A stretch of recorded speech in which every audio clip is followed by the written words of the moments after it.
नमस्कार, जय हिंद दोस्तों। स्वागत है आपका quick revision classes YouTube channel पर। आज आपका मुख्य सेविका भर्ती 2022 का प्रैक्टिस सेट 9 है। ये सिलेक्शन सीरीज है आपकी और आप लगातार निरंतर प्रश्नों का अभ्यास कर रहे हैं, जिससे आपकी तैयारी बहुत ही अच्छी होती जा रही है। मैं आप लोगों के कमेंट पढ़ता हूं और देखता हूं कि 25 में से आपके 20 सही हैं, 22 सही हैं, 23 सही हैं, 24 सही हैं और बहुत से लोगों के तो 25 में से 25 सही होते हैं। तो निश्चित रूप से कहीं ना कहीं आपने जो मेहनत की वो अब रंग ला रही है। इसी तरीके से निरंतर मेहनत करते रहिए, स्वयं पर भरोसा बनाकर रखिए, आपका सिलेक्शन सुनिश्चित है। तो चलिए बिना वक्त गवाए शुरू करते हैं आज का वीडियो। लेकिन उससे पहले मैं आपसे निवेदन करूंगा कि प्लीज वीडियो को लाइक कर लीजिएगा, चैनल पर नए हैं तो चैनल को सब्सक्राइब कर लीजिएगा, क्योंकि प्रश्न यहीं से आएगा। पढ़ेंगे आप मेरे साथ तो आपको यकीन आएगा।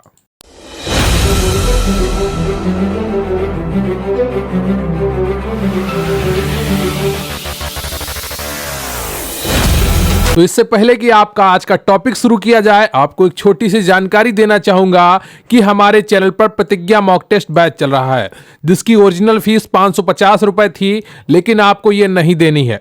मात्र 370 रुपए में आप इस बैच से जुड़ सकते हैं। अगर आपका सपना है मुख्य सेविका भर्ती में अपना स्थान पक्का करने का, अगर आपने एक लक्ष्य लिया है इस भर्ती में अपने लिए एक सीट पक्की करने का, तो जरूर जुड़िए प्रतिज्ञा मॉक टेस्ट बैच से मात्र 370 रुपए में।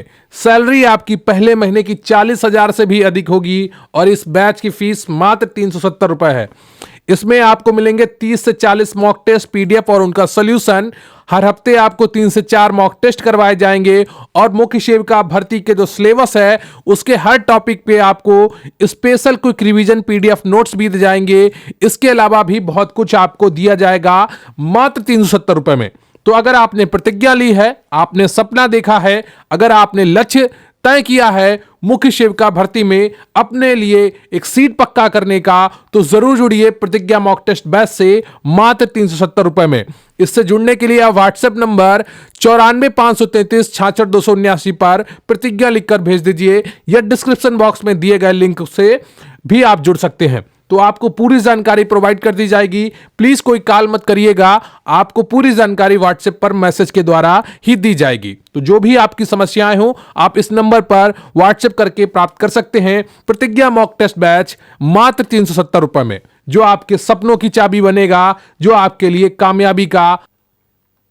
तो आज का आपका प्रथम प्रश्न है, एक वयस्क को प्रतिदिन कितने ग्राम प्रोटीन की आवश्यकता होती है?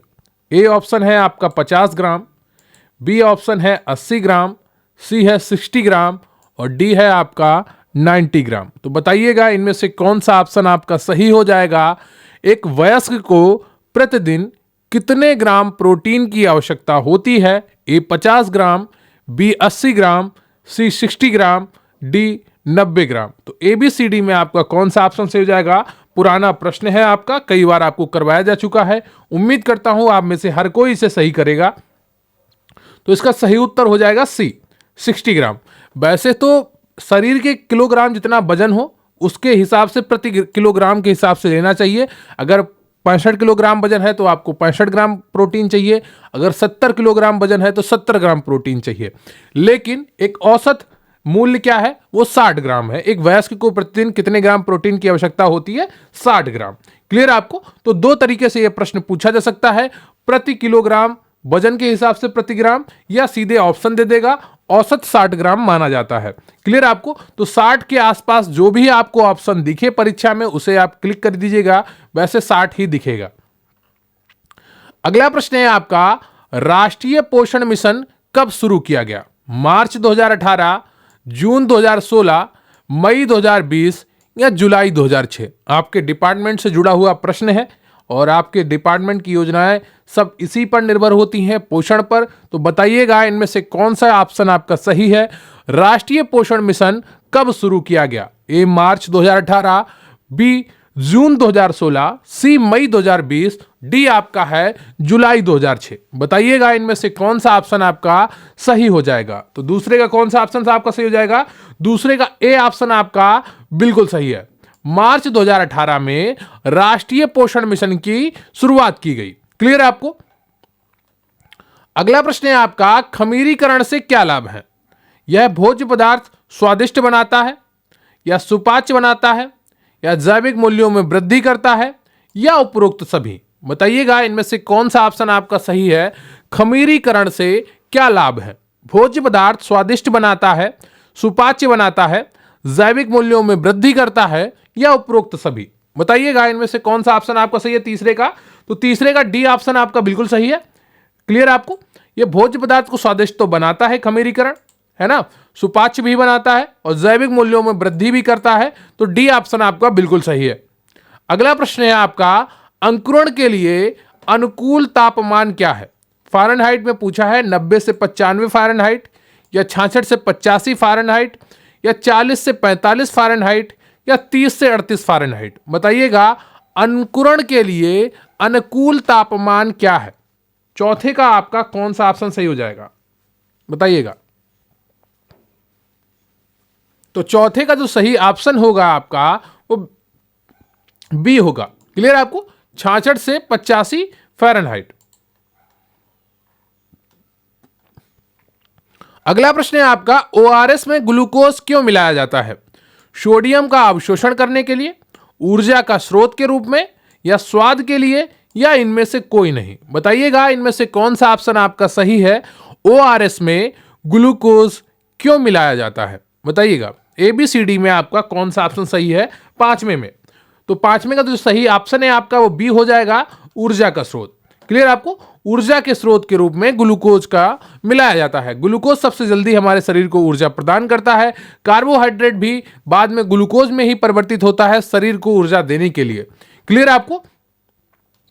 अगला प्रश्न है आपका, मां के दूध में प्रोटीन का कौन सा रूप पाया जाता है?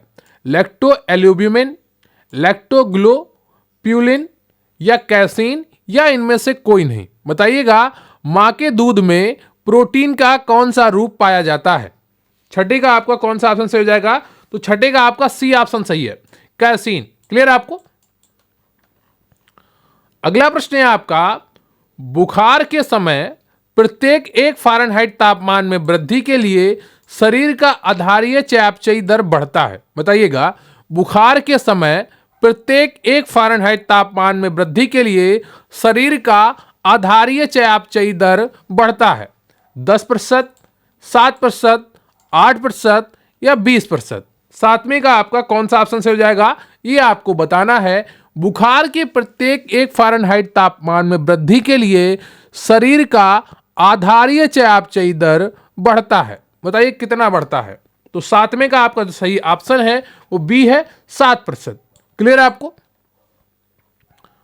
अगला प्रश्न है आपका, पेप्टिक अल्सर में दिया जाने वाला आहार है soft diet, bland diet, liquid diet, या लो कैलोरी डाइट? बताइएगा पेप्टिक अल्सर में दिया जाने वाला आहार है सॉफ्ट डाइट है, ब्लैंड डाइट है, या लिक्विड डाइट है, या लो कैलोरी डाइट है? आठवें का आपका कौन सा ऑप्शन सही हो जाएगा? तो आठवें का बी ऑप्शन आपका बिल्कुल सही है, ये ब्लैंड डाइट है। क्लियर आपको? अगला प्रश्न है आपका, लार में पानी की मात्रा कितने प्रतिशत होती है? 96.9%, 99.27%, या 43.7%, या 45%? बताइएगा। इसका आंसर तो आपको पहले ही दिख गया है ना। तो 9 का बी ऑप्शन आपका सही है। क्लियर आपको? अगला प्रश्न है आपका, कार्बोहाइड्रेट के पाचन के लिए एमाइलेज एंजाइम डॉट डॉट द्वारा स्रावित होता है। बताइएगा कहां से ये एंजाइम स्रावित होता है? कार्बोहाइड्रेट के पाचन के लिए एमाइलेज एंजाइम किसके द्वारा स्रावित होता है? ए मुख के द्वारा, बी अग्नाशय के द्वारा, सी अमाशय के द्वारा, डी ए और बी दोनों? बताइएगा इनमें से कौन सा ऑप्शन आपका सही हो जाएगा। कार्बोहाइड्रेट के पाचन के लिए amylase enzyme dot dot dot द्वारा स्रावित होता है। ये रिक्त स्थान में आपको एक ऑप्शन चुनना है। कौन सा ऑप्शन आपका भरा जाएगा बताइएगा। तो 10वें का जो सही ऑप्शन है आपका वो डी हो जाएगा। क्या? डी। ए और बी दोनों, मुख और अग्नाशय। क्लियर आपको? अगला प्रश्न है आपका, नियासिन की कमी से कौन सा रोग होता है?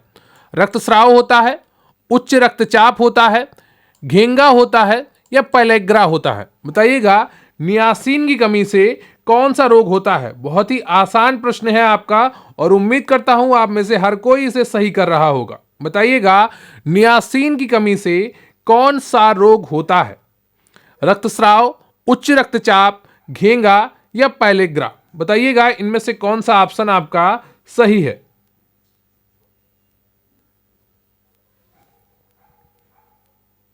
बताइएगा, नियासिन की कमी से कौन सा रोग होता है?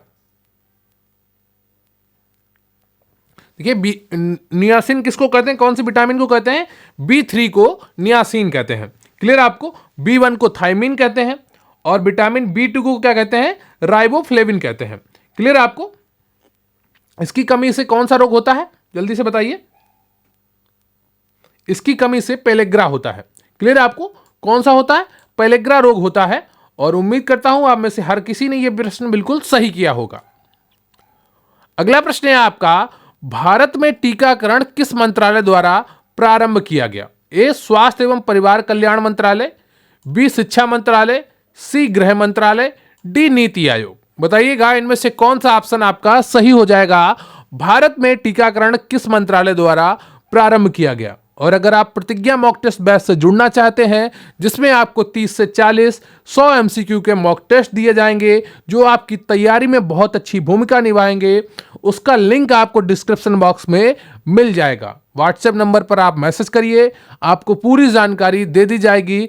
मात्र 370 रुपए में आप इस मॉक टेस्ट बैच से जुड़ सकते हैं, प्रतिज्ञा मॉक टेस्ट बैच से।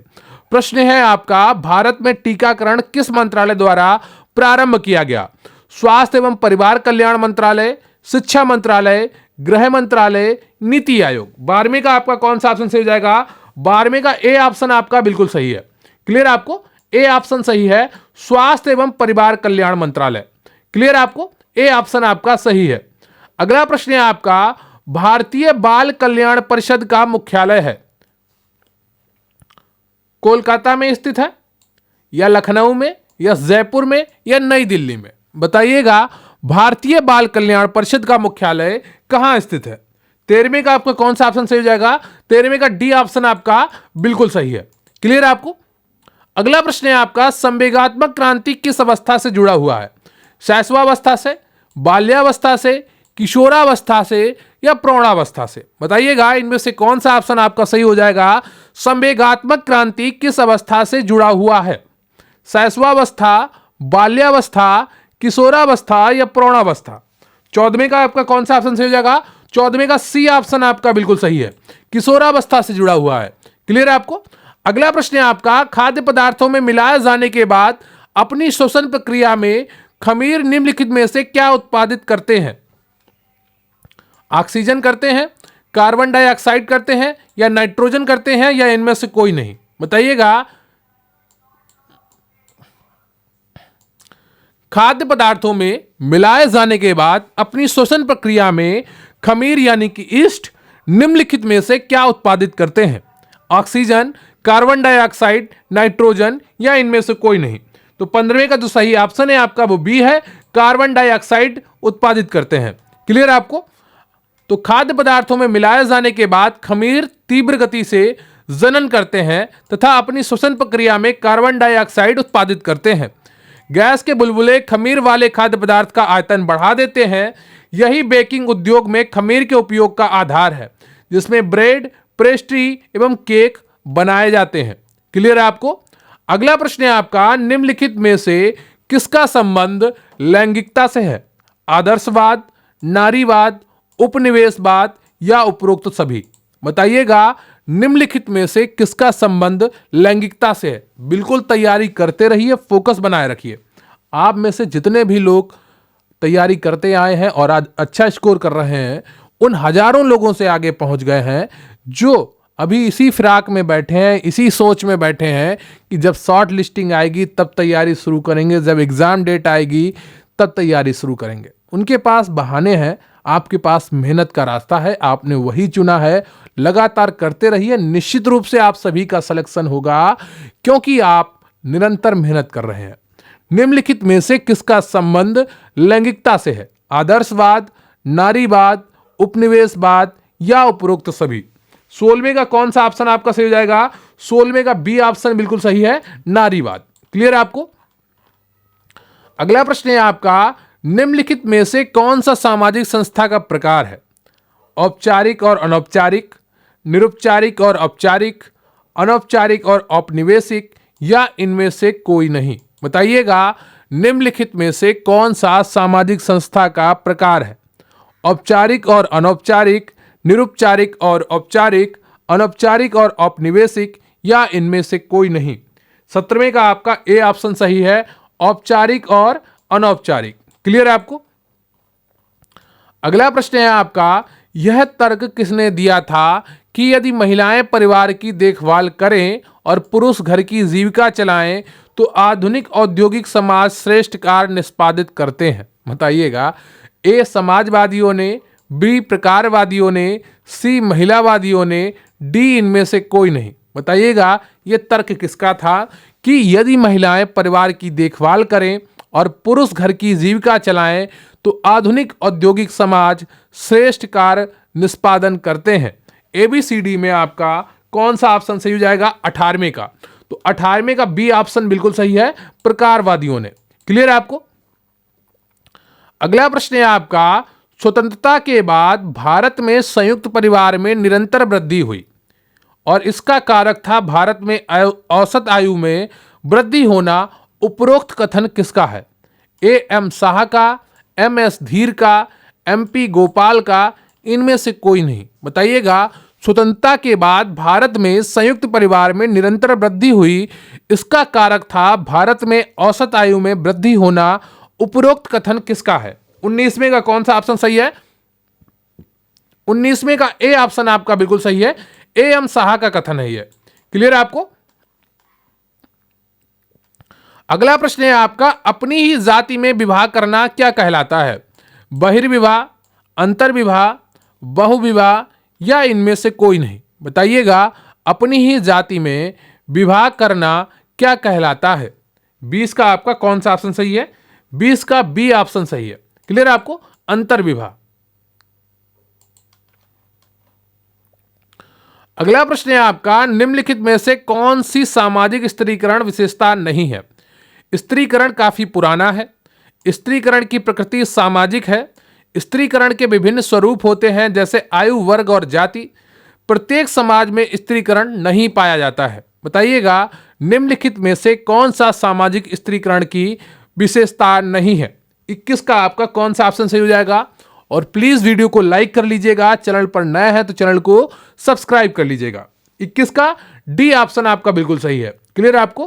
प्रत्येक समाज में स्त्रीकरण नहीं पाया जाता है, यह विशेषता नहीं है, जबकि हर समाज में स्त्रीकरण पाया जाता है, यानी कि समाज वर्गों में विभाजित है। क्लियर है आपको? अमीरी, गरीबी, मध्यम गरीबी, मध्यम अमीरी, इस तरह के वर्ग विस्तृत हैं। ये सभी क्या हैं? स्तर हैं। क्लियर है आपको? नौकरी वाले समाज में आप जाएंगे तो वहां पर group A, group B, group C, group D की नौकरी, इस तरह से वहां पर स्तर होंगे। ठीक है? अगर आप सरकारी विभाग में जाएंगे तो वहां पर कैबिनेट मंत्री, फिर दर्जा प्राप्त मंत्री, उपमंत्री, ऐसे स्तर आ जाते हैं। क्लियर है आपको? तो इस तरह से हर समाज में स्त्रीकरण है। अगला प्रश्न है आपका, निम्नलिखित में से कौन सी जाति के आधार पर स्त्रीकरण की विशेषता नहीं है? ए, जाति व्यवस्था के स्त्रीकरण में ब्राह्मण सबसे ऊंचे स्तर पर तथा शूद्र निम्न स्तर पर है। यह स्त्रीकरण अब पूर्णता बंद है। जो व्यक्ति जिस जाति में जन्म लेता है समाज में उसे उसी जाति का संस्तरण प्राप्त होता है। समाज को 3 वर्णों में विभाजित किया गया है। बताइएगा, निम्नलिखित में से कौन सी जाति के आधार पर स्त्रीकरण की विशेषता नहीं है? एबीसीडी में आपका कौन सा ऑप्शन सही हो जाएगा, यह आपको बताना है। 22वें का बताइए कौन सा ऑप्शन सही होगा? तो 22वें का आपका डी ऑप्शन सही होगा। ठीक है? समाज को 3 वर्णों में विभाजित नहीं किया गया है। ठीक है? अगला प्रश्न है आपका, सामाजिक परिस्थिति से क्या अभिप्राय है? सामाजिक परिस्थिति से क्या अभिप्राय है? किसी व्यक्ति को समाज में प्राप्त स्थान, किसी व्यक्ति की धार्मिक स्थान, किसी व्यक्ति का व्यक्तित्व, या किसी व्यक्ति की नातेदारी। बताइएगा, सामाजिक परिस्थिति से क्या अभिप्राय है, यह आपको बताना है। एबीसीडी में कौन सा ऑप्शन आपका सही हो जाएगा? बताइएगा। 23 का आपका कौन सा ऑप्शन सही है? तो 23 का आपका ए ऑप्शन सही है। ठीक है, किसी व्यक्ति को समाज में प्राप्त स्थान। अगला प्रश्न है आपका, निम्न में से कौन सी अर्जित परिस्थिति है? शिक्षा, प्रशिक्षण और व्यवसाय, धन और दौलत या उपरोक्त सभी? बताइएगा निम्न में से कौन सी अर्जित परिस्थिति है? ए शिक्षा, बी प्रशिक्षण और व्यवसाय, सी धन और दौलत, डी उपरोक्त सभी। 24 का आपका कौन सा ऑप्शन सही हो जाएगा? 24 का आपका डी ऑप्शन सही है, उपरोक्त सभी। क्लियर है आपको?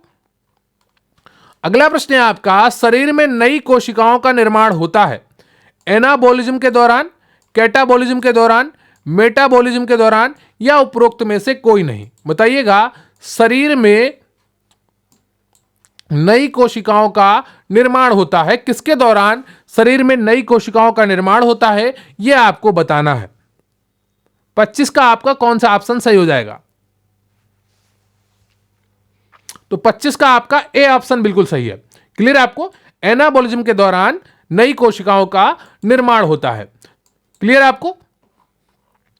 तो यह रहा आपका मुख्य सेविका का प्रैक्टिस सेट 9। उम्मीद करता हूं आपने एक एक प्रश्न पूरी ईमानदारी के साथ किया होगा, एक एक प्रश्न को आपने अच्छे से समझा होगा। आपकी तैयारी लगातार हमारे चैनल पर कराई जा रही है, तो प्लीज वीडियो को लाइक कर लीजिएगा और चैनल पर नए हैं तो चैनल को सब्सक्राइब कर लीजिएगा। कमेंट करके जरूर बताइएगा कि आपको आज का ये वीडियो कैसा लगा, आपने कुल कितने प्रश्न सही किए, आपका स्कोर क्या रहा। तो बहुत बहुत धन्यवाद आपका। Thank you very much. जय हिंद, जय भारत।